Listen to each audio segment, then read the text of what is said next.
Hi! Hello అండి. Good morning. Welcome to Queen's Kitchen. ముందుగా అందరికీ హ్యాపీ న్యూ ఇయర్ అండి. సో, ఇవాళ సరికొత్త రెసిపీతో మీ ముందుకైతే వచ్చేసాము. మేము చేయబోయే రెసిపీ ఏంటంటే, ఈ కొత్త సంవత్సరంలో 2026లో మేము చేయబోయే రెసిపీ ప్రాన్స్ బిర్యానీ అండి. సో, రొయ్యల పులావ్ అయితే చేయబోతున్నాము. దీనికి కావాల్సిన పదార్థాలు ఏంటో చూసేద్దాం.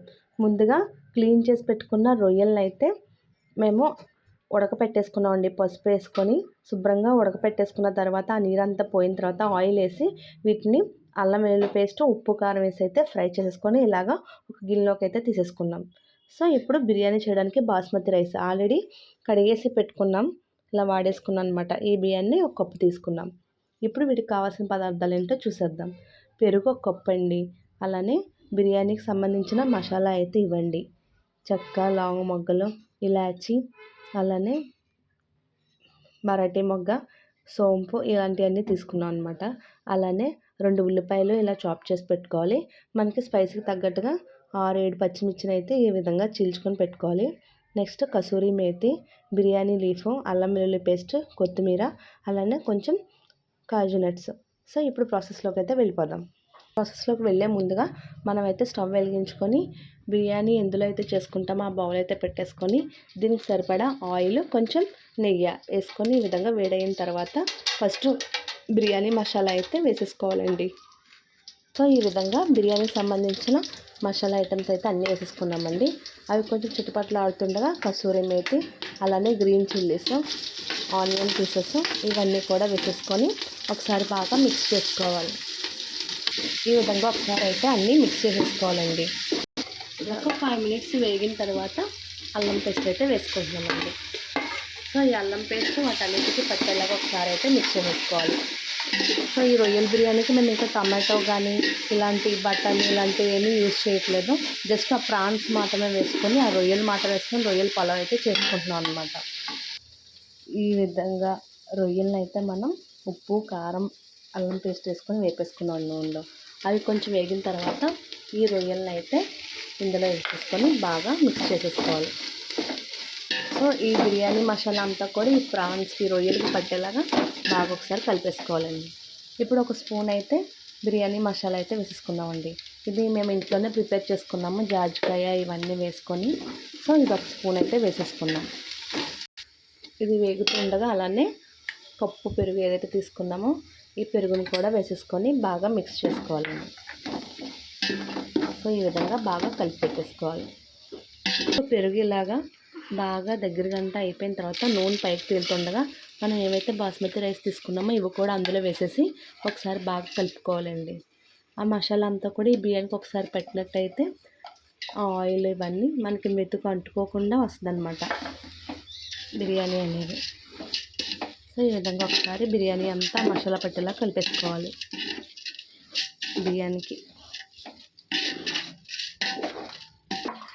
సో, వీటిని కలిపేసుకున్న తర్వాత కొంచెం వేడైన తర్వాత వాటర్ మెజర్మెంట్స్ మీకు తెలుసు కదండి. బాస్మతి రైస్కి 1 కప్ రైస్ అయితే 1.5 కప్ అయితే వాటర్ తీసుకుంటాం మనం.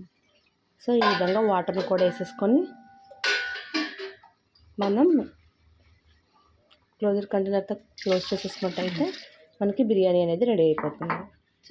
సో, ఈ విధంగా ఒకసారి కలిపేసుకొని మనం ఇప్పుడు దాకా సాల్ట్ అయితే వేయలేదండి. ఇప్పుడు సాల్ట్ కూడా యాడ్ చేసేద్దాం. సో, ఇప్పుడు దాకా ఉప్పు వేయలేదు కాబట్టి ఈ మాత్రం ఉప్పు అయితే పడుతుందండి. ఒకసారి బాగా మిక్స్ చేసేసుకొని టేస్ట్ చూసుకునే వాళ్ళు అయితే టేస్ట్ చూసుకోవచ్చు. లేదు సరిపోద్ది అనుకుంటే కనుక క్లోజర్ కంటైనర్తో క్లోజ్ చేసేయచ్చు. మనకి ఇప్పుడు ఈ రైస్ ఈ మసాలాతో బాయిల్ అవ్వడానికి అట్లీస్ట్ 20 మినిట్స్ ఖచ్చితంగా పడుతుందన్నమాట. మేమైతే ఈ విధంగా క్లోజ్డ్ కంటైనర్తో క్లోజ్ చేసేసుకుంటామండి. ఇలా వెయిట్ పెట్టి లో ఫ్లేమ్లో పెట్టేసినట్టయితే మనకి బిర్యానీ అనేది ఫైన్గా రెడీ అయిపోతుందండి. సో, ఈ విధంగా చూసారా ప్రాన్స్, కాజు నట్స్ పైకి వచ్చినాయి, రొయ్యలు కూడా పైకి వచ్చినాయండి. సో, ఇంకొక 5 మినిట్స్ అయితే మనకి కొంచెం చెమ్మలా ఉన్నది కూడా అయిపోతుందండి. సో, 85% కుక్ అయిపోయింది. ఇంకొక 10% అయిపోతే మనకి పొడి పొడిగా వచ్చేస్తుంది అనమాట రైస్. సో, ఒక 5 మినిట్స్కి మన బిర్యానీ అయితే రెడీ అయిపోయిందండి. ఇప్పుడు చాలా ఫైన్గా వచ్చింది, మెతుక్కి అంటుకోకుండా. చాలా నీట్గా అయితే రెడీ అయిపోయింది. ఇప్పుడు దీన్ని సర్వింగ్ బౌల్లోకి అయితే తీసేసుకొని టేస్ట్ ఎలా ఉందో నేను మీకు ఎక్స్ప్లెయిన్ చేస్తాను. ఈ విధంగా అయితే మేము సర్వింగ్ బౌల్లోకి అయితే సర్వ్ చేసేసుకున్నామండి. ఇప్పుడు టేస్ట్ చూద్దాం. సో మన ఎమ్మి ప్రాన్స్ బిర్యానీ అయితే రెడీ అయిపోయిందండి. రొయ్యల పలావ్ చూసారా ఎంత ఎమ్మిగా ఉందో. వావ్, స్మెల్ చాలా బాగా వస్తుందన్నమాట మనం వేసుకున్న రొయ్యలు. సో 1 kg రైస్కి మేమైతే 1/2 kg రొయ్యల దాకా వేసుకున్నాం అనమాట. దీని టేస్ట్ ఎలా ఉందో ఇప్పుడు నేను టేస్ట్ చేసి మీకు చెప్తాను. చాలా వేడిగా ఉందండి, కానీ టెంప్టింగ్గా ఉంది. స్మెల్కి ఎవరికైనా సరే సలైవా రావాల్సిందే.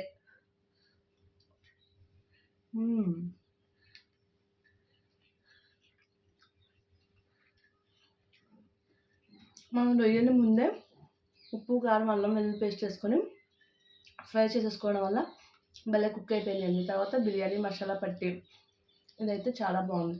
బిర్యానీ కూడా ప్రాన్స్ ఫ్లేవర్ కలిగి బిర్యానీ కూడా చాలా టేస్టీగా ఉంది.